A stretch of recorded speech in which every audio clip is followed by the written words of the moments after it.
आज ही Doubtnut app download करें। Doubtnut पर होगा अब आपके सभी मैथ्स, केमिस्ट्री, फिजिक्स और बायोलॉजी डाउट्स का सफाया। बस अपने क्वेश्चन की फोटो खींचो, उसे क्रॉप करो और तुरंत वीडियो सोल्यूशन पाओ। Download now. हेलो एवरीवन, आज का हमारा क्वेश्चन जो है उसमें दो स्टेटमेंट दिया है। फर्स्ट स्टेटमेंट दिया है global warming signifies the rise in the global surface temperature. Second statement हमें दिया है the increase of the concentration of greenhouse gases in the atmosphere causes the rise in the global surface temperature.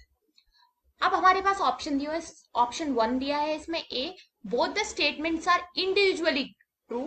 Statement 2 is the correct explanation of statement 1. B option दिया है both the statement are individually true but statement 2 is not the correct explanation of statement 1. C option दिया statement 1 is true but statement 2 is not true. D option दिया statement 1 is false but statement 2 is true. यहाँ जो दोनों statement है उसमें global warming के बारे में बात हुई. फर्स्ट स्टेटमेंट में बोला है global warming signifies the rise in the global surface temperature. Global warming का मतलब ही ये होता है कि जो हमारा नॉर्मल टेम्परेचर है उससे ज्यादा टेम्परेचर इंक्रीज हो जाए तो उसकी वजह से ग्लोबल वार्मिंग होती है. और जो ग्लोबल टेम्परेचर होता है वो इंक्रीज किसकी वजह से होता है, यहाँ पे हमारी जो दी है ग्रीन हाउस गैस उनके वजह से होता है. और ग्रीन हाउस गैसेस हमारे पॉल्यूशन और एटमोस्फेयर से जो हमारे पास रिलीज होती है इमिशंस उनकी वजह से होती है. तो इस ग्रीन हाउस गैस की वजह से हमारा राइज होता है ग्लोबल वार्मिंग में, ग्लोबल टेम्परेचर में.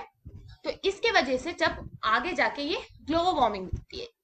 ग्लोबल वार्मिंग की वजह से होता क्या क्या है, एक तो हमारा सी लेवल बहुत राइज होता है.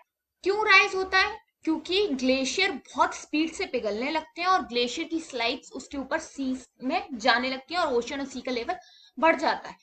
और इस बढ़ने की वजह से आइलैंड कंट्रियां वगैरह उनमें बहुत ज्यादा प्रॉब्लम आती है. इवन जो एक्वेटिक लाइफ है उसको भी बहुत इम्पैक्ट पड़ता है.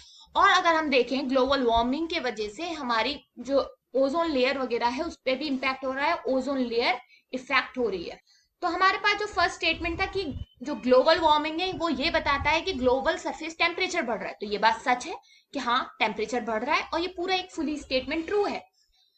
सेकंड स्टेटमेंट देखे तो उसमें बोला था जो increase of concentration of green house gas है एटमोस्फेयर में वो कॉज करती है ग्लोबल सरफेस टेम्परेचर को. तो ये बात भी सही है कि ग्रीन हाउस गैस की वजह से ही ग्लोबल टेम्परेचर बढ़ता है.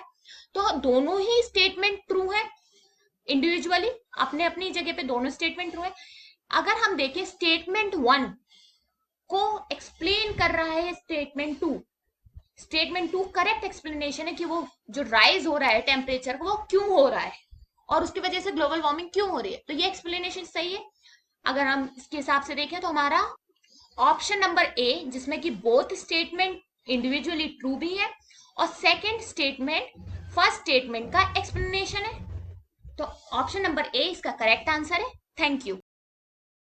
क्लास 6 से 12 से लेके नीट, IIT, JEE मेंस और एडवांस के लेवल तक 10 मिलियन से ज्यादा स्टूडेंट्स का भरोसा. आज ही डाउनलोड करें डाउटनेट ऐप या व्हाट्सएप कीजिए अपने डाउट्स 8400 400 400 पर.